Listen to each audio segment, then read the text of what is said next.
5 राज्यों में चुनाव सियासत चरम पर है। अपनी पार्टी के उम्मीदवारों के पक्ष में वोटिंग के लिए तमाम बड़े नेता ताबड़तोड़ रैलियां कर रहे हैं। गर्मी के हाई तेवर में वोट की खातिर जमकर पसीना बहा रहे हैं। पूरब से लेकर दक्षिण तक सियासी जनसभाओं का दौर है। न कोरोना की चिंता, न वायरस के वार का खौफ, बस जनता को साधना है, पार्टी का परचम लहराना है। लेकिन इस पॉलिटिकल रन से परे कोरोना रिकॉर्ड रफ्तार पकड़ रहा है। एक दिन में कोरोना पॉजिटिव केस का आंकड़ा 1 लाख के पार पहुंच रहा है। पिछले साल मध्य सितंबर में एक दिन में 97,000 से कुछ ज्यादा मरीज आए थे, लेकिन इस साल सोमवार यानी 5 अप्रैल को यह रिकॉर्ड टूट गया। पहली बार नए मरीजों की संख्या एक दिन में 1 लाख को पार कर गई और अब बेकाबू कोरोना को काबू में करने के लिए प्रधानमंत्री एक्शन में आ गए हैं। रविवार को हाई लेवल मीटिंग की तो उधर महाराष्ट्र से लेकर तमाम दूसरी राज्य सरकारों ने अपने सूबे में सख्ती लाने के लिए नया दिशा निर्देश जारी कर दिए हैं। इन सबके बीच 5 राज्यों में चुनाव हो रहा है, लेकिन शायद जो वोट की राजनीति जानते हैं वो वायरस को नहीं जानते।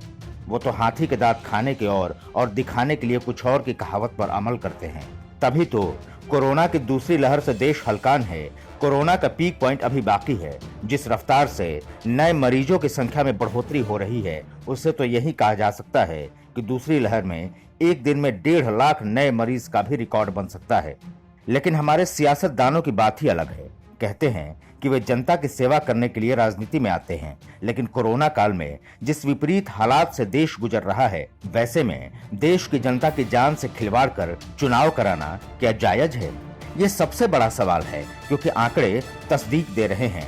जिस पश्चिम बंगाल में बीजेपी और टीएमसी में जंग नाक की लड़ाई बन गई, उस बंगाल में करीब 7.5% की रफ्तार से नए मरीजों का इजाफा हो रहा है।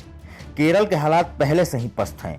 तमिलनाडु में मरीजों की संख्या में अच्छा खासा इजाफा हो रहा है और नेतागण कोरोना को लेकर दूसरे सूबे को आगाह तो करते हैं, लेकिन जहां चुनाव हो रहा है, या यूं कहें कि जहां सत्ता पाने की हसरत पाले हुए हैं, वहां बड़ी बड़ी रैलियां करके जनता के जीवन के साथ जमकर खिलवाड़ कर रहे हैं। राजनीतिज्ञों के लिए सत्ता कितनी बड़ी चीज होती है, इसकी एक और बानगी देखने को मिली। छत्तीसगढ़ के बीजापुर में नक्सलियों ने जवानों पर हमला बोल दिया, जिसमें 20 से ज्यादा जवान शहीद हो गए। हमला शनिवार को हुआ था, लेकिन सियासत के नाव में सवार नेतागणों के लिए कोरोना से ज्यादा चुनाव प्रचार ज्यादा अहम है। छत्तीसगढ़ के मुख्यमंत्री भूपेश बघेल अपना राज्य छोड़ कई सप्ताह से असम में डेरा जमाए हुए हैं। अपनी पार्टी को जिताने के लिए रणनीति बनाने में लगे हुए हैं। अब इसे क्या कहें कि घातक हमले की जानकारी मिलने के बाद भी वो कई घंटे तक असम में रुके रहे और अगले दिन यानी रविवार को अपने सूबे में पहुंचे। वो भी तब जब केंद्रीय गृह मंत्री ने उन्हें फोन किया। केंद्रीय गृह मंत्री अमित शाह भी चुनाव प्रचार में लगे हुए हैं। वो भी शनिवार को दिल्ली नहीं पहुंचे। हालांकि उन्होंने छत्तीसगढ़ के मुख्यमंत्री की अपेक्षा ज्यादा तेजी दिखाई और असम दौरा बीच में छोड़कर दिल्ली पहुंचे और फिर हाई लेवल मीटिंग की। शहीदों के बलिदान का बदला लेने की बात तो नेताओं ने दोहराई, लेकिन जो तत्परता दिखानी चाहिए वैसी तत्परता दिखाई नहीं दी।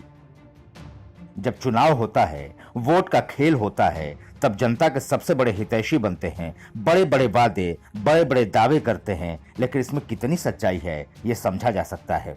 फिलहाल खासकर चुनाव वाले राज्यों में ऐसे में सवाल पूछना लाजमी है कि इस वक्त चुनाव अहम है या जनता की जान? जवाब दे सियासतदान। Bureau report.